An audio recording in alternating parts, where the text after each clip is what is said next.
semuanya, perkenalkan nama saya Dina Kamila Taufik. Saya adalah mahasiswi dari Universitas Pancasakti Bekasi, Fakultas Ilmu Pendidikan, jurusan Pendidikan Ekonomi, dengan NIM 18720500055. Nah, untuk memenuhi salah satu tugas dengan mata kuliah perekonomian internasional dengan dosen pengampu Bapak Lulu Abdillah Kurniawan SEMM atau Bapak Rama Rosadi SMMM.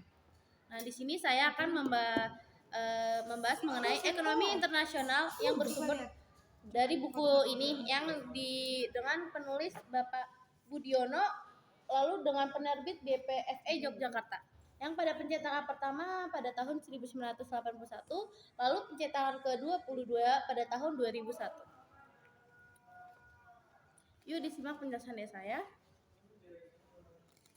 Video kali ini di dalam buku ini, di sini membahas mengenai ekonomi internasional, yang dimana ekonomi internasional yang di sini mempelajari masalah-masalah yang berkaitan dengan hubungan ekonomi antara satu negara dengan negara lainnya. Nah, perkataan hubungan ekonomi di sini mencakup paling tidak 3 bentuk hubungan yang berbeda-beda, meskipun antara satu negara dengan lainnya itu yang saling berkaitan. Hubungan yang pertama, hubungan ekonomi bisa berupaya pertukaran hasil atau output negara satu dengan negara lainnya. Sebagai contoh, misalnya Indonesia mengekspor minyak kayu dan jasa angkutan penerbangan Garuda dan kepada negara lainnya, dan juga mengekspor jagung-jagung. Nah, semacam itu juga dikenal dengan hubungan perdagangan. Nah, kita perhatikan bahwa yang dimaksud dengan output tersebut itu termasuk output barang dan juga output jasa. Lalu hubungan kedua itu hubungan ekonomi bisa berbentuk pertukaran atau aliran sarana produksi atau faktor produksi. Yang dimana di dalam buku ini juga disebut termasuk dalam kelompok sarana produksi adalah tenaga kerja, modal, teknologi, dan juga kewirausahaan. Nah, sarana produksi juga bisa mengalir dari satu negara ke negara lainnya karena berbagai sebab. Misalnya, karena imbalan yang lebih tinggi atau karena lewat program bantuan luar negeri. Dan karena adanya juga faktor ketakutan, misalnya dengan adanya ancaman perang dan juga untuk menghindari inflasi yang terlalu tinggi di suatu negara.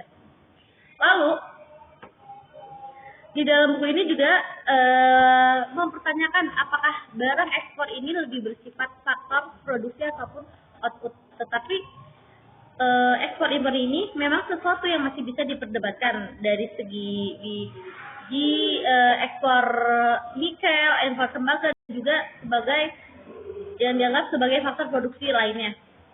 Dan sebaliknya, tenaga kerja atau manusia yang pada hakikatnya itu lebih terikat seringkali juga justru menjadi faktor produksi yang tidak bisa mengalir dari satu negara ke negara lainnya. Lalu ada juga peraturan-peraturan pembatasan imigrasi antara negara seringkali itu begitu ketatnya sehingga tidak memungkinkan bagi manusia untuk secara bebas pindah ke negara lain. Namun ada juga contoh-contoh yang menggambarkan aliran faktor produksi ini. Misalnya, pengiriman tenaga kerja Indonesia ke Saudi Arabia, ke Malaysia untuk bekerja di proyek-proyek pembangunan atau di tempat-tempat lain yang ada di negara tersebut. Nah, yang paling penting itu perpindahan melalui perbatasan negara yang dimana disebut salah satu faktor produksi modal karena teknologi dan juga kewirausahaan yang mengikutinya. Lalu ada juga modal yang berupa penanaman modal asing atau bantuan pinjaman luar negeri yang mengalir dalam jumlah yang besar dari satu negara dengan negara lainnya, baik antara negara maju sendiri atau juga antar negara maju dengan negara yang sedang berkembang. Berikut penjelasan dari saya mengenai ekonomi internasional. Mohon maaf jika ada penjelasan yang kurang dimengerti. Saya mengucapkan terima kasih. Wassalamualaikum warahmatullahi wabarakatuh.